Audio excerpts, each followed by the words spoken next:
a leer, en realidad hoy voy a entrar en un tema que posiblemente no sea de los más fáciles de la escritura.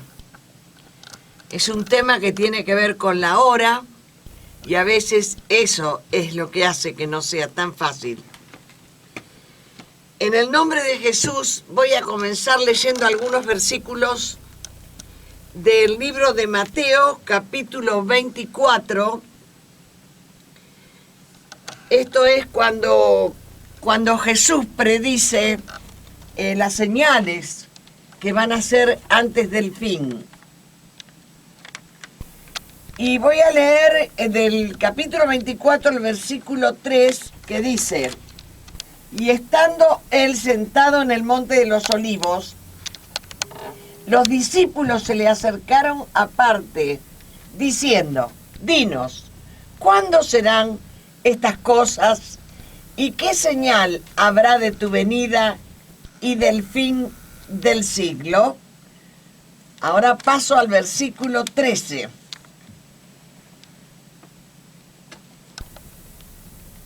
Voy a empezar desde el 11. Y muchos falsos profetas se levantarán y engañarán a muchos. Y por haberse multiplicado la maldad, el amor de muchos se enfriará. Mas el que persevere hasta el fin, éste será salvo. Voy al versículo 22 del mismo capítulo, al 23 y 24. Entonces, si alguno dijere: mirad, aquí está el Cristo, o mirad allí está, no le creáis, porque se levantarán falsos cristos y falsos profetas, y harán grandes señales y prodigios, de tal manera que engañarán, si fuere posible, aún a los escogidos. Ahora vamos a leer en el Salmo 103,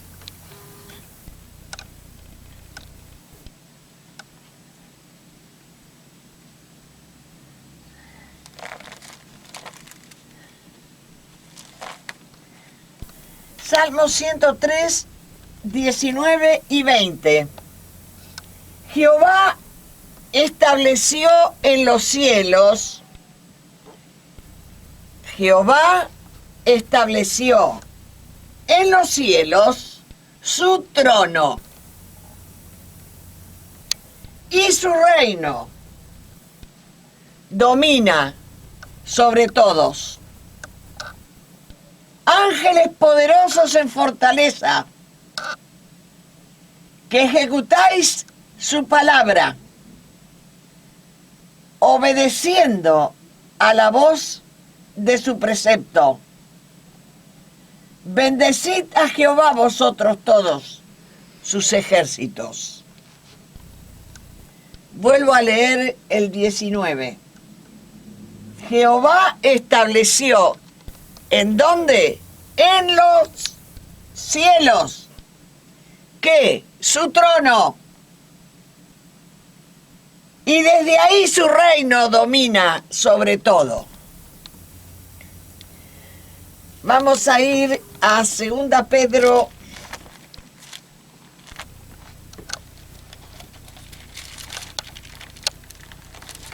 A ver, se me fue una de las marcas. 1 Juan.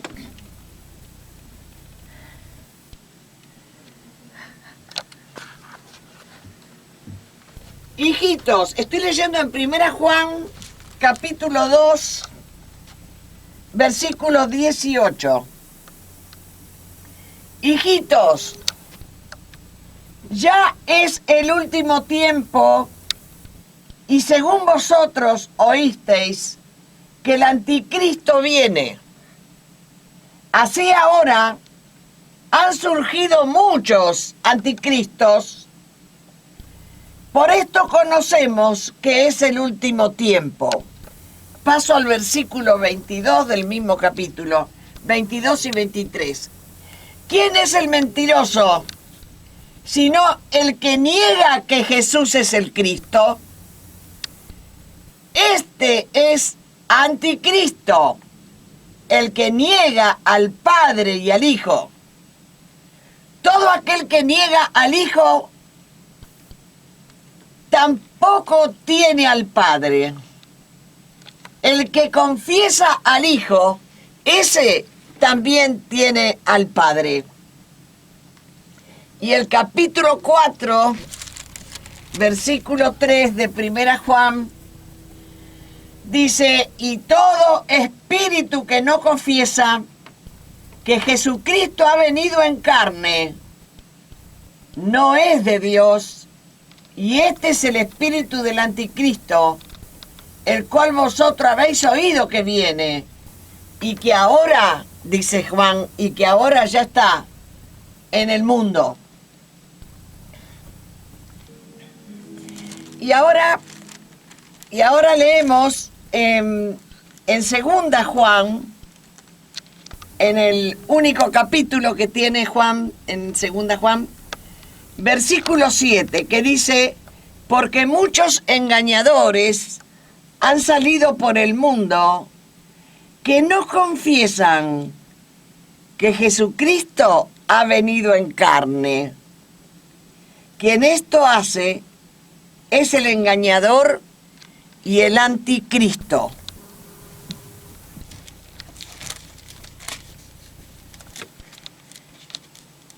Ahora vamos a 2 Pedro 2.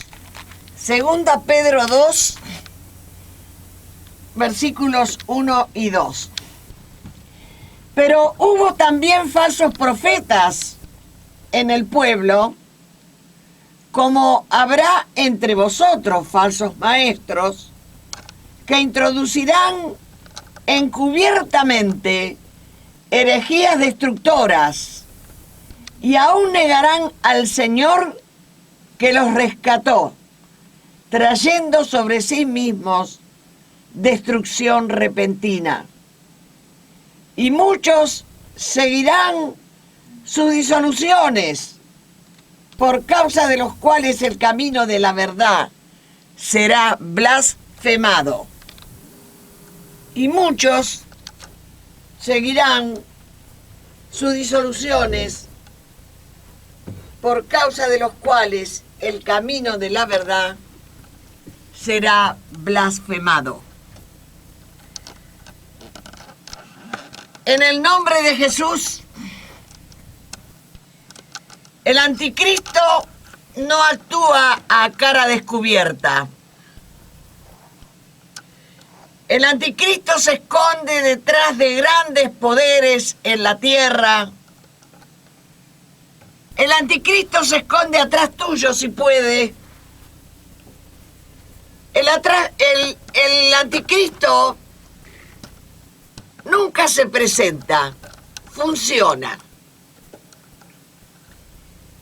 Y cuando la Biblia nos está hablando del anticristo, nos está hablando de verdad y mentira. Está hablando del momento final, cuando se va a poner al descubierto qué es verdad y qué es mentira. Y en el nombre de Jesús, los relacionados, todo el movimiento del anticristo tiene mucho que ver, o tiene que ver, con el movimiento profético. El anticristo se encarga de que haya falsos profetas. No es aislado el falso profeta del anticristo, ni el anticristo del falso profeta. Están absolutamente ligados. Por eso los falsos profetas se paran a donde les parece y desde allí nos hablan y nos dicen, pero si no estás afirmado en la palabra de Dios, te pasará como a estos del versículo 2 del capítulo 2 de 2 Pedro, 2:2. Dice, y muchos seguirán sus disoluciones, por causa de los cuales el camino de la verdad será blasfemado. En el nombre de Jesús, el espíritu anticristo puede manifestarse en una sola persona o en muchas personas. Es un espíritu como todos los espíritus, necesitan un cuerpo. Dice Juan, no os he escrito como si ignoraseis la verdad. Yo no le estoy hablando a ignorantes, dice Juan, sino os escribo porque la conocéis y porque ninguna mentira procede de la verdad. Dice Juan, ¿quién es el mentiroso sino el que niega que Jesús es el Cristo? Este es el anticristo.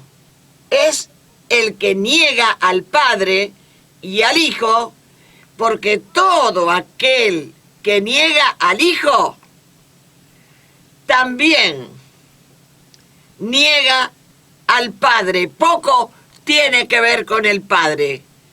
Y el que confiesa al Hijo tiene, ese también lo tiene al Padre.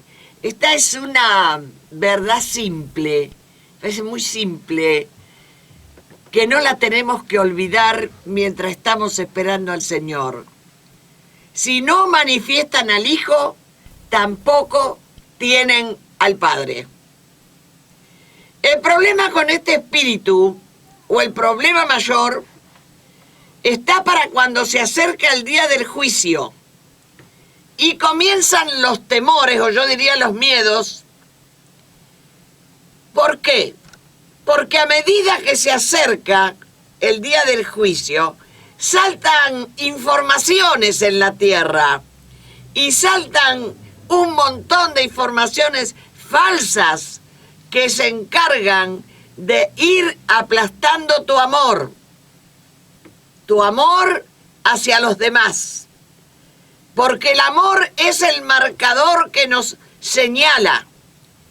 El amor de Él hacia nosotros, porque Dios envió a su Hijo unigénito al mundo para que vivamos por Él. ¿Quién es el que vence al mundo sino el que cree en Jesús? Es el Hijo de Dios, el que cree que Jesús es el Hijo de Dios. Para Juan es creer y amar.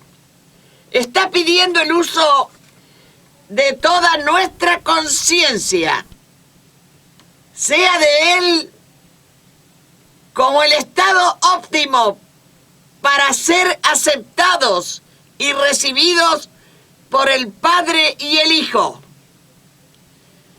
Porque en eso consiste el amor, en que Él nos amó primero. Juan llama al amor nuestro con Dios, lo llama perfeccionado. Si permanecemos. ¿Para qué tiempo está hablando el Señor? Si permanecemos, ¿cuándo? ¿O para qué día?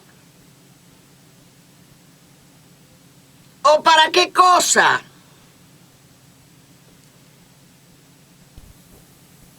Para el día del juicio nos está hablando Juan de parte de Dios. Para que tengamos en ese día, para que estemos preparados. ¿Y qué es la consecuencia de aquella preparación? ¿Qué cosa es? Se llama confianza. Confianza de donde el que teme no ha sido, o sea, el que tiene miedo, mejor dicho, no ha sido perfeccionado en el amor. Juan nos pide para que tengamos confianza, para que nosotros andemos confiados, si nuestras raíces, nuestra verdad, nuestro interior está amando al Padre, está amando al Hijo en carne y unos a otros, para que en su venida no nos alejemos de Él, dice Juan, avergonzados. Los que tengan miedo van a tener que tomar distancia de Él muy avergonzados. Y esto será justicia. Y para Juan es evidente que el tema lo tiene muy preocupado porque él sabía bien que el mundo no se ama. Y advierte con desdén, porque él ve y sabe a qué punto trastornarán esos espíritus a la humanidad. Que la indicación que nos manda Dios hacer a través de Juan es: probad a esos espíritus. Dice, no creáis en todo espíritu, probadlos. No creáis a todos esos espíritus que se encuentran por algún lugar donde enseñar en falso, porque muchos falsos profetas han salido por el mundo. No creáis a todo espíritu, sino probadlo. Es a veces inevitable que los hombres y mujeres del reino de Dios queden al margen de saber qué es en realidad un profeta. ¿Qué función cumplieron en la antigüedad? Si bien ellos fueron levantados con un propósito definido, cada uno de ellos, sin embargo, el principal motivo por el que se establecieron en la tierra fue traer el Espíritu de Jesucristo. Traer el Espíritu de Jesucristo al planeta. Esa fue misión de los profetas. Que se hallaba en ese momento en un estado deplorable y de mucha confusión. El pueblo de la descendencia de Abraham, a cuyas personas las organizó de esta manera, todavía estando en el desierto, habiendo Dios, a través de Moisés, sacado de Egipto, primeramente lo hizo a través la guianza a los descendientes de Moisés, con el que Dios quería formar una nación. Primero lo hizo a través de la dirigencia política de un hombre lleno de virtudes para guiarlos hacia la tierra prometida. Este hombre era Moisés. Él atendía los temas de todo el campamento y de cada uno de los acampantes para poder realizar tal emprendimiento. Cuando él ya estaba en familia, ya tenía su familia, cuando comenzó su andar por el desierto, ya tenía esposa e hijos, que Moisés se las dejó encargadas, se las dejó a cargo del padre de su esposa, que se llamaba Jetro, ¿no? Este suegro de Moisés, Jetro, este hombre se hizo cargo de la esposa de Moisés y sus hijos. Jetro un día decide ir hasta Moisés y llevar a su hija y a sus nietos a que visiten a Moisés, que todavía estaban en el desierto. Y aquí sucede algo. Jetro observa desde un lugar alto, era un lugar montañoso, las agrupaciones de gente que esperan para conversar con Moisés. Que Jetro directamente, desde ese lugar más alto y montañoso, se da cuenta que no van a poder llegar hasta Moisés. Y viendo Jetro todo lo que Moisés hacía, que no será posible el encuentro con el pueblo. Jetro al final llega y se encuentra. Jetro le preguntó: ¿por qué te sientas tú solo? Le dice Jetro, el suegro, a Moisés, delante de sus hijos, su señora. ¿Por qué te sientas tú solo y todo el pueblo está delante de ti desde la mañana hasta la tarde? Y Moisés respondió a su suegro: porque el pueblo viene a mí para consultar a Dios, y yo juzgo entre el uno y el otro. Y Jetro le dice: desfallecerás del todo, tú y también este pueblo que está contigo. Capítulo 18 de Éxodo, versículos 17 y 18. El trabajo es muy pesado, Moisés, para ti. No podrás hacerlo tú solo. Y dice Jetro, el suegro de Moisés: oye ahora mi voz. Tengamos en cuenta que es la voz del suegro. Oye ahora mi voz. Yo te aconsejaré y Dios estará contigo.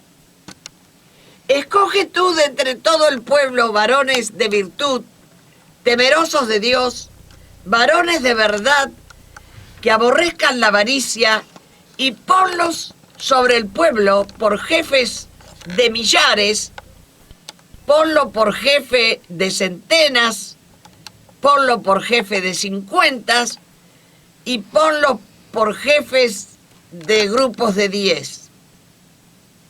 Y juzgaban en todo tiempo el asunto difícil, lo traían a Moisés y ellos juzgaban los asuntos menores, más pequeños, menores. Así nos encontramos cómo y por qué comienzan los jueces. Hasta ahora había un solo dirigente, Moisés. No había nadie más en la descendencia de Abraham. Ahora Moisés toma el consejo del suegro y lo hace, y comienzan los jueces. A veces nosotros hacemos una ensalada: jueces, reyes, profetas, sacerdotes, y no, cada uno es diferente, cada uno cumplió su misión o no la cumplió, y no es todo mezclado. Todos son muy particulares. Los jueces en esta descendencia de Abraham, con que Dios quería formar una nación. Comienza el sacerdocio cuando Moisés sube al monte Sinaí y queda oculto en una nube. Jehová le habló a Moisés y lo primero que le dijo es que construyan un tabernáculo y harán un santuario para mí, dice Jehová. Hagan un santuario para mí. Y habitaré en medio del pueblo, y todo será conforme a lo que yo te muestre. Así lo harás. Y el capítulo 28 muestra esta orden que Dios le da. Y la orden que le da es la orden sacerdotal. Moisés, jueces, y ahora viene una orden sacerdotal. Y Dios le dice a Moisés: llama a Aarón y a sus hijos a la puerta del tabernáculo de reunión Y luego tomarás del aceite de la unción y lo derramarás sobre su cabeza y ungirás y consagrarás a Aarón y a sus hijos. El sacerdocio fue elegido por orden y voluntad de Jehová. Por esa orden y por esa voluntad fue elegida la familia Aarón. Y será para Aarón y para sus hijos. Y agrega el Señor, y como estatuto perpetuo para los hijos de Israel. El sacerdocio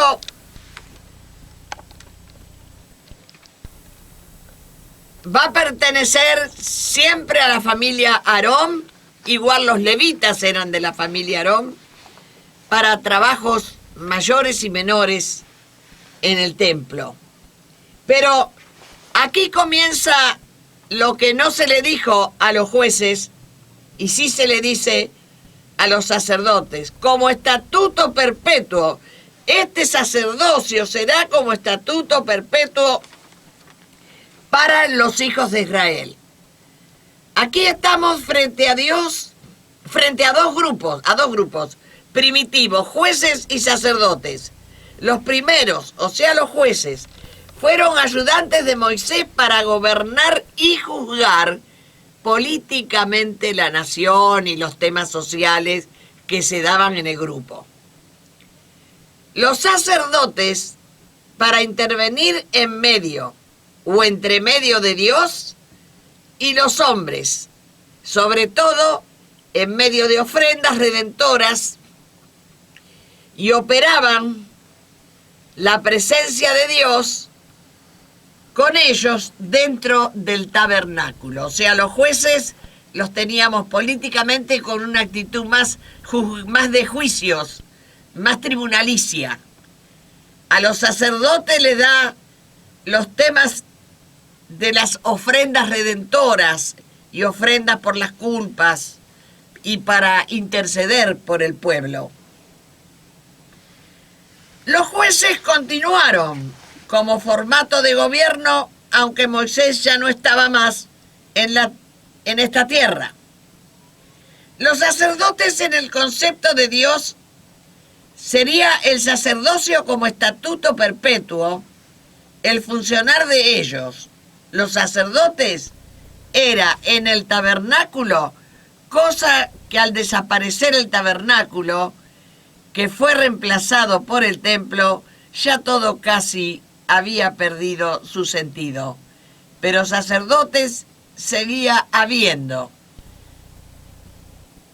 Los jueces comenzaron en el año 40 hasta que el pueblo no quiere más ese sistema de gobierno porque se habían enamorado del sistema de los reinados que tenían todos los pueblos de sus alrededores y también sistemas que tenían las naciones por donde ellos venían pasando de camino para llegar a Palestina. El pueblo era advertido por Dios de que ese sistema los perjudicaría. Dios insistente que no quería ese sistema de reinados. Y el pueblo, esta descendencia de Abraham, insistían en ser gobernados por un rey. Y aquí estamos más o menos por los años 1200 a 1050 antes de Cristo. Dios entonces accede al pedido del pueblo. Hasta ese momento de los jueces, Samuel, al que conocemos como profeta, había sido primeramente juez.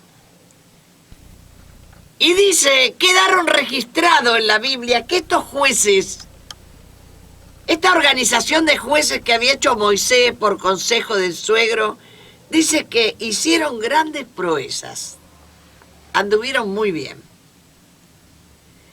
Los sacerdotes, un servicio a Dios institucionalizado por Dios, pasando a ser la institucionalidad que, pasando a tomar autoridad política en vez de espiritual, falsificándose el sentido a todas las normas que Dios había puesto y con caudales espirituales que tenían gran significancia para el pueblo de Dios.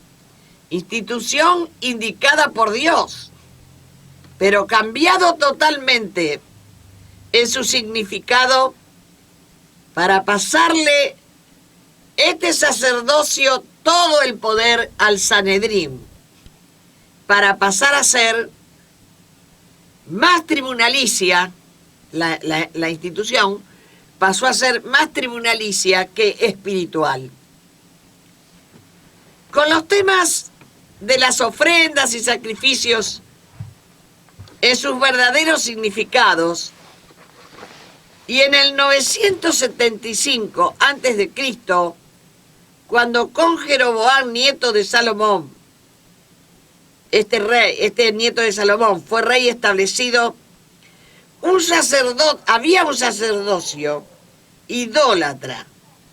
Entonces, el sacerdocio se estableció en el reino de Judá. A ver si explico un poquito mejor esta parte. Se dividió el reino. Con Jeroboam quedó el reino de Judá y el reino del norte. Entonces, ¿quién se quedó con el sacerdocio organizado por Dios? Judá. El reino de Judá, que la componían 2 tribus. Benjamín y, bueno, se me va la otra. La tribu donde descendió Jesús. Judá y Benjamín. Entonces, el sacerdocio abandona el reino del norte y se estableció en el reino de Judá. El sumo sacerdocio no era ya en aquel tiempo una dignidad vitalicia que heredaba por familia, como Dios lo había organizado a Aarón, sino que ahora era un cargo que se obtenía por nombramiento y estaba sujeto a frecuentes cambios. Y cuando en los Hechos, por ejemplo, nosotros cuando leemos en el Nuevo Testamento el libro de los Hechos y en Apocalipsis, que dice que somos reyes y sacerdotes, no es porque formemos parte de alguna institución sacerdotal, sino que por la obra redentora de Cristo. Todos los cristianos ofrecen un sacrificio y ofrenda espiritual, no por lo que hacemos nosotros, sino por lo que hizo Él. Pasamos a ser aceptables a Dios por la ofrenda, por el sacrificio de Jesucristo, que lo hizo el sacrificio por nosotros. Aquel sacerdocio fue abolido, sino que en Jesucristo se levanta un nuevo sacerdocio, que es el orden de Melquisedec. Esta orden sacerdotal no tiene compromisos terrenos con ninguna institución arónica. La arónica no existe más, aunque algunos quieran resucitarla. Jesús es el sacerdote eterno. La orden de eternidad se cumple. La de la familia de Aarón no se cumplió. La de eternidad se cumple. Jesús es el sacerdote eterno según el orden de Melquisedec. Es con quien Abraham se encontró cuando salió a su ministerio, cuando Dios lo llamó y lo hizo a él, a Abraham, padre de las naciones. Había en el orden de Dios para la tierra un sacerdocio eterno y un rey sempiterno, siempre eterno.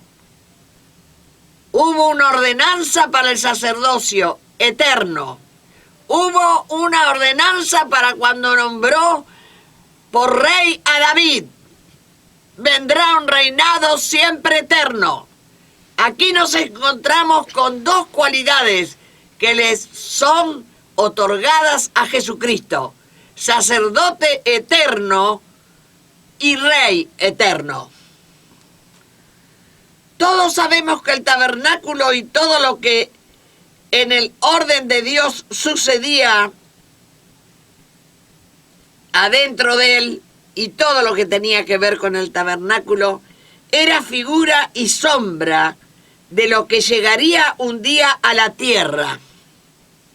Jesús Mesías, rey eterno y sacerdote eterno. Ahora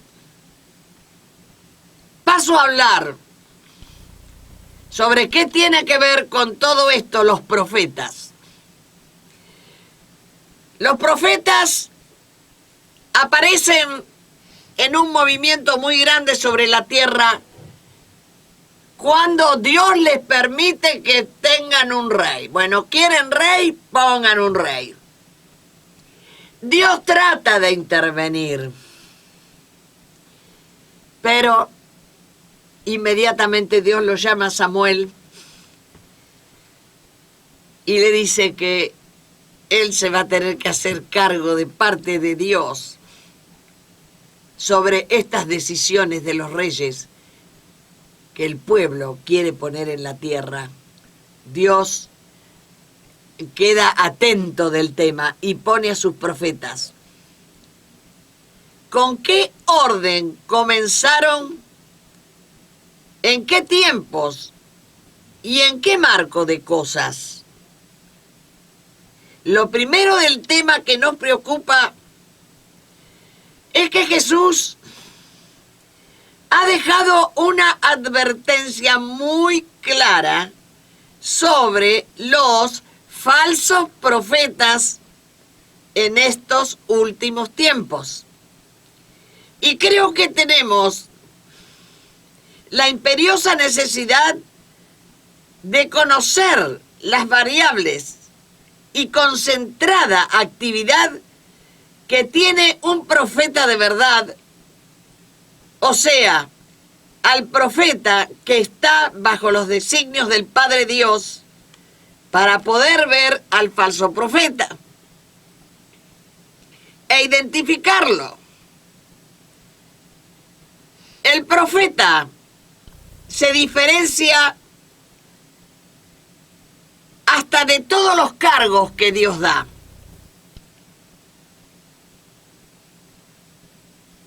Todos los cargos que Dios otorga tienen una diferencia con los profetas. Y es en que el Espíritu de Jesucristo, esto lo leemos en el libro de 1 Pedro 1, 10, 12 y Apocalipsis 9, 10, por tanto, no son ni siquiera como los otros ministerios, el testimonio permanente del Mesías, Espíritu de Cristo.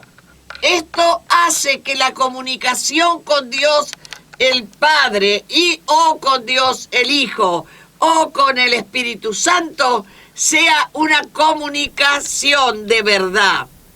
Puede ser revelación de intensidad o visión, o una visión. Todo lo que viene de él es intenso. Un mismo espíritu o un testimonio de él hace que esa revelación no sea juzgada por el hombre o por una mujer profeta, aunque no la entienda, aunque ya de por sí sea difícil que ellos entiendan la intensidad de su verdadera dimensión. El profeta tiene la capacidad de darse cuenta de cuánto rigor tiene esa palabra. O sea, escena, palabra o escena si fuera una visión. Pero el profeta no la juzga, no la puede juzgar. Pero sí la imprime. La imprime calladamente en su ser, y aunque pasen los años, no se borra y se revive cuando el Señor quiere, por causa de que el profeta debe sostener esta palabra hasta su cumplimiento. Así su cumplimiento sea de corto tiempo o a toda una vida, el tiempo que hay que esperar. El profeta no puede inquirir, no puede introducirse en el tema de la persona a quien está dirigida esa palabra. No debe, por un lado, pero no puede entender el profeta la verdadera dimensión, no puede entender la mente de Dios, salvo que haya una nueva revelación concerniente a lo ya dicho. La carne no puede sujetar o acompañar el andar de esa revelación. Solo observando el profeta y en espíritu sigue hasta el cumplimiento de esa visión o esa revelación. El profeta escucha, oye y dice, sí, Señor, y nada más. Por eso en toda la historia de la religión siempre les pidieron a los profetas que se callen la boca, y hasta llegar a matarlos a todos. Y recordamos a Jesús cuando bajaba de la montaña, ese día que llaman de los olivos, el día de los, donde era el día de los olivos, de las hosamnas, donde lo querían hacer rey. Él decía en esos momentos, Jerusalén, Jerusalén, que matas a los profetas. ¿Cuántas veces quise ponerlos debajo de mis alas, como la gallina hace con sus pollitos, y ustedes no quisieron? Hay otro tema en los profetas que es el de la autoridad con que habla un profeta. Justamente cuando responde a la fuerte impresión que se imprime dentro de él, cuando Dios le hablaba de todo lo que puede indicarse en un tema, un profeta a otras personas de su revelación. O sea, toda esa impresión revelada, el profeta no las tiene ni puede hablarlas con nadie. No se puede. Ese tema, en el único lugar que ya está desarrollado y está contenido, es en la Biblia. A veces en un solo pasaje de la Biblia, pero en las mayorías de las veces son temas conceptuales que en toda la Biblia habla de parte de Dios. Otra cosa que el profeta no tiene es apoyos populares, porque la carne no discierne, no entiende, no capta para nada lo que es una revelación. Hay luchas de los profetas en la tierra, seguro que los hay.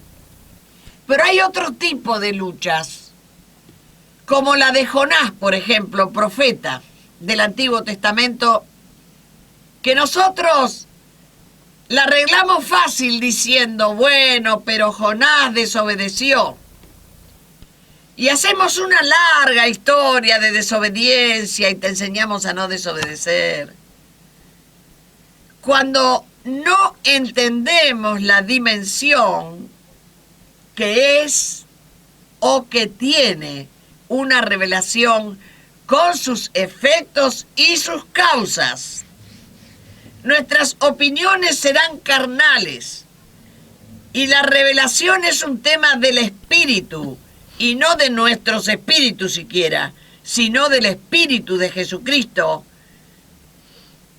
que encierra en ello y dentro de ellos los profetas. ¿Qué pasó con Jonás? Sabía y contenía la revelación completa. ¿Se acuerdan el que se lo tragó la ballena? Y la revelación era que Dios los iba a perdonar. Pero Nínive andaba mal. Y a Jonás le tocaba ir a decirles, a los de Nínive, le tenía que ir a decir, de aquí a 40 días Nínive será destruida. Pero Jehová sabía de antemano, por la misma revelación Jonás, sabía, no de oídas, sino que por la misma revelación también vio cómo era la piedad de Dios, cómo era su piedad. Se le imprimía a Jonás también una clemencia fuerte de parte de Dios. También se le imprimía su grande misericordia. ¿Cómo es que no se enoja? Me está mandando a decirles que en 40 días los destruye. Y los perdonaría. No entiende Jonás. ¿Qué fue lo que sucedió? Sucedió como lo pensaba Jonás. Pero Dios los perdonaría desde ese lugar, desde esa clemencia y misericordia. Estos datos que fueron muy fuertes para Jonás, que no podía él sentirse útil para lo que Dios lo mandaba a Nínive. De aquí a 40 días Nínive será destruida.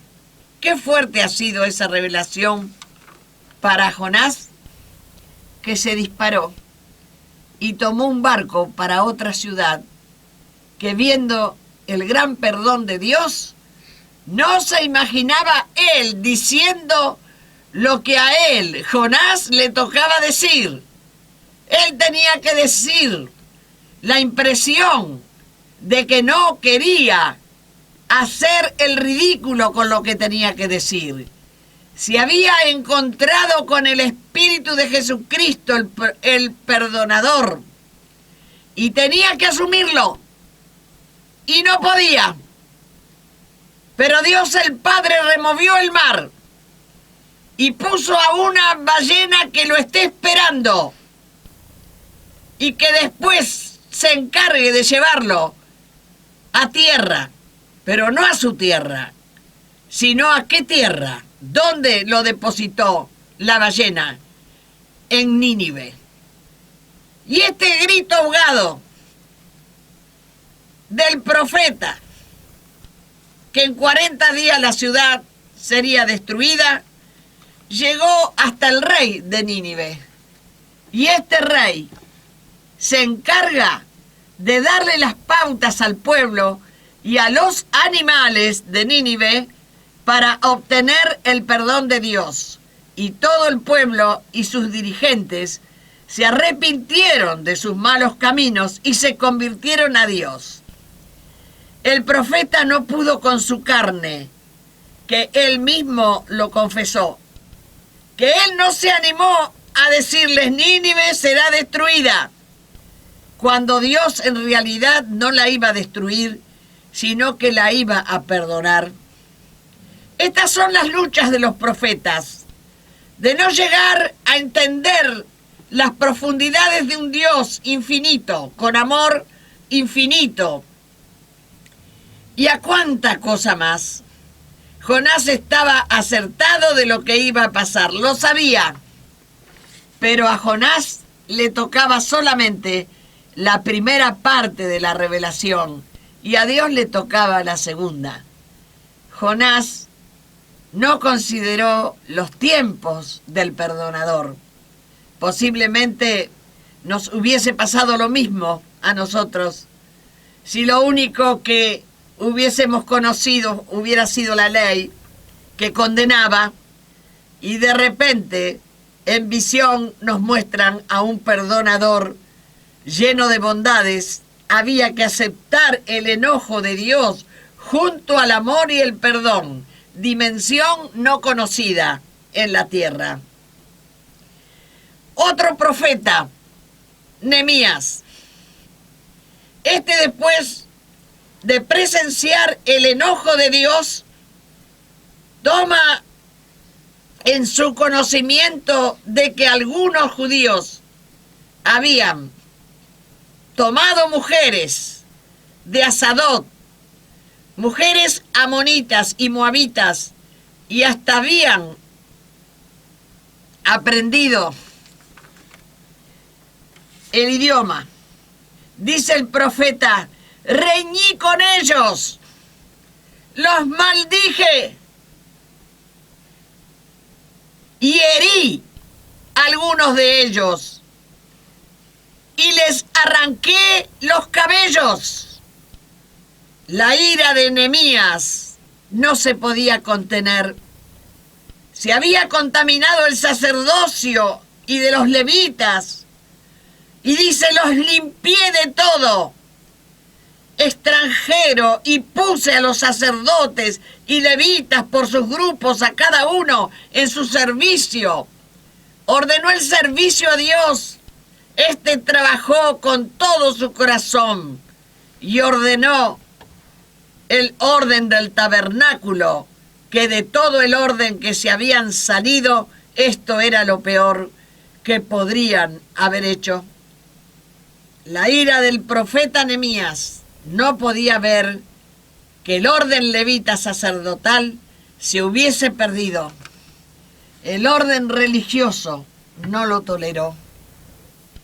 Otro profeta, Esdras, cansado del mismo tema, de que el linaje santo, los sacerdotes y levitas, no se han separado de los pueblos por donde tuvieron que pasar. Ellos se han quedado allí. Tuvieron hijos con mujeres extranjeras de las mismas tierras por donde ellos tuvieron que pasar para llegar a Canaán. Y tomaron mujeres de los cananeos, de los heteos, de los fereceos, de los jebuseos, de los amonitas, de los moabitas y egipcias y amorreos, y hacen conforme a sus abominaciones. Y dice Esdras el profeta: cuando oí esto, rasgué mis vestidos y mi manto, y arranqué pelos de mi cabeza y de mi barba, y me senté angustiado en extremo. Esto le sucede a los profetas verdaderos. Como la intensidad de la palabra de Dios era un disparador para los profetas, la fuerza de la revelación los disparaba. Darán cuenta, no andaban por los templos estos profetas, no andaban por los templos adivinando la suerte, o los miembros de las iglesias. El tema de los profetas es que son llamados a las naciones, y los profetas mayores tenían escuelas y seminarios donde, aparte de oír la voz de Dios con su sentir profundo, se preparaban en estas escuelas y seminarios que no tenían nada que ver con el tabernáculo. Eran escuelas exclusivas para profetas. Lo que Jesús recalca con todo énfasis es que tengamos cuidado de los falsos profetas.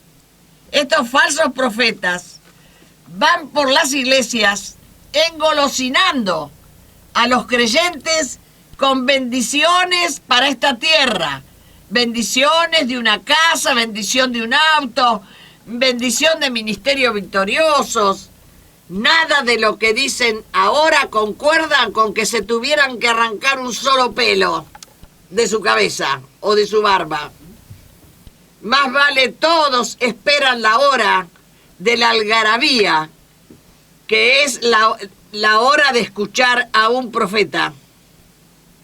Otros falsos profetas emiten mensajes anticristo desde lugares de mucho poder político. La Iglesia de Cristo puede mandar espiritualmente afuera del templo o de la puerta del templo para afuera. De los profetas que deambulan por los centros religiosos, ¿quién se hace cargo? ¿O quién sostiene esa palabra que se dio profetizando supuestamente?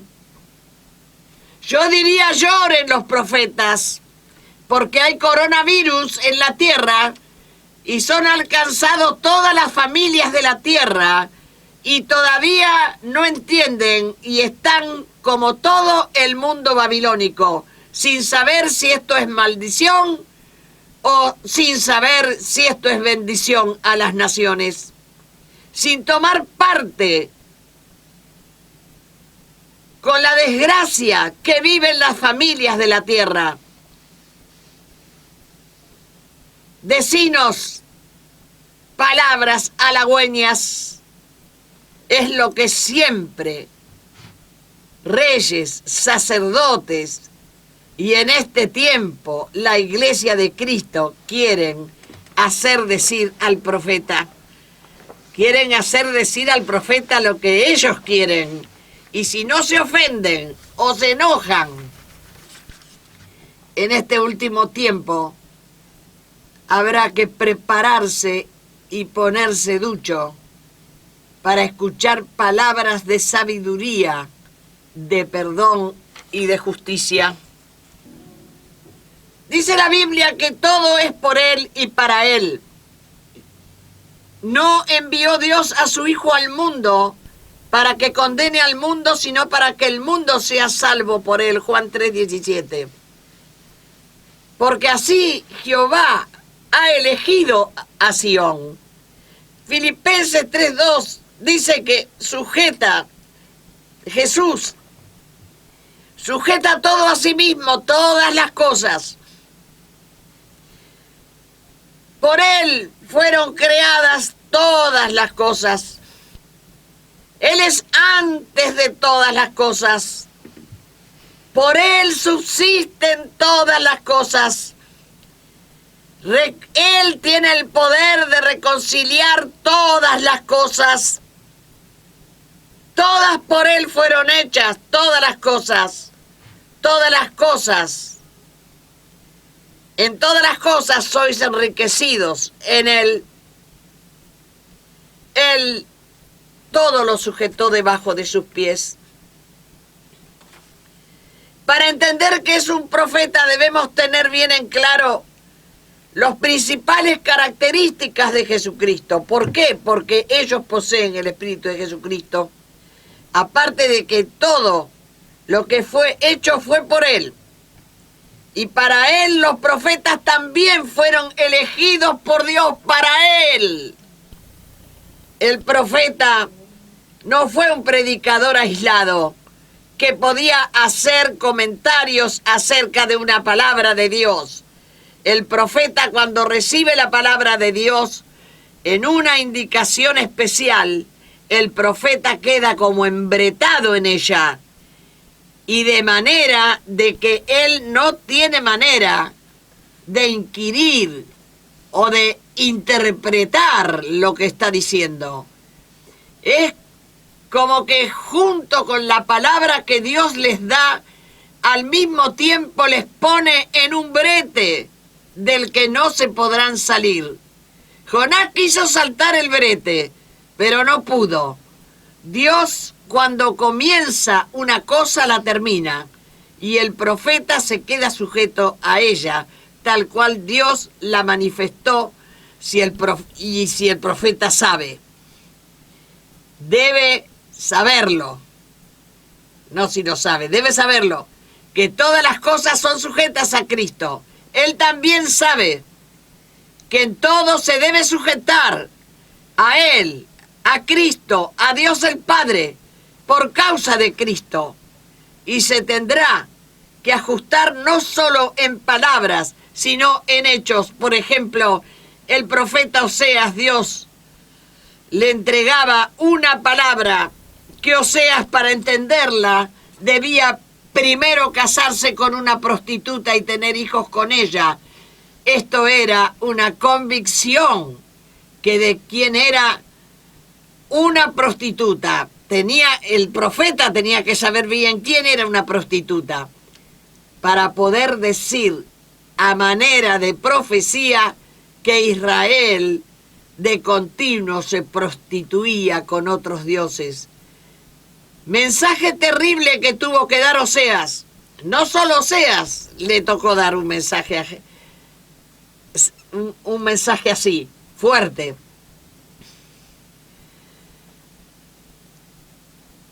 Inesperado.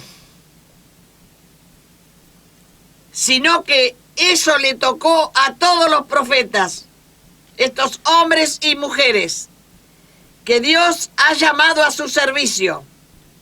Y como profetas no tienen flexibilidad en sus maneras. Siempre que se trate de un servicio, todo es sujeto a las maneras de Dios y no solo su voz. Y no nos confundamos. Hay falsos profetas que preparan un nuevo mundo terreno con un gobierno centralizado, atribuyéndolo a la Nueva Jerusalén. Pero la Nueva Jerusalén viene del cielo, desciende del cielo, dice Apocalipsis 21:10. Y el rey que viene con ella se llama y es el príncipe de paz. No hay registro en la Biblia acerca de la Nueva Jerusalén, que ésta sería lograda a través de misiles y a través de destrucción y maldad y odio. El falso profeta desmiente las promesas de Dios, y aunque se nos hable desde los lugares de la tierra, con todo el poder que tengan, poder político o el poder que sea, no nos podrán dar vuelta el Salmo 91, que dice que el que habita al abrigo del Altísimo morará bajo las sombras del Omnipotente. Sobre él no vendrá ningún mal, ni su pie caerá en resbaladero. Aunque haya pronunciamientos de tipo político diciendo que todo el cristianismo tiene sus ojos puestos en Jerusalén, ciudad donde algunos preparan la Nueva Jerusalén, no es así. Solamente los cristianos sabemos lo que esperamos, y no es nada de lo que puede ofrecer la tierra, porque la tierra no tiene nada, no tiene más nada para ofrecer. Los ojos de los cristianos del mundo miran solamente a Jesús, y lo buscamos ya entre las nubes, y deseamos ser levantados para encontrarnos con Él, con el que sujetó todas las cosas al sí mismo. Filipenses 3:21. Al que tiene todas las cosas sujetas debajo de sus pies. Esto es lo que esperamos. A Jesús Mesías, para un mundo de paz y de amor. Amén.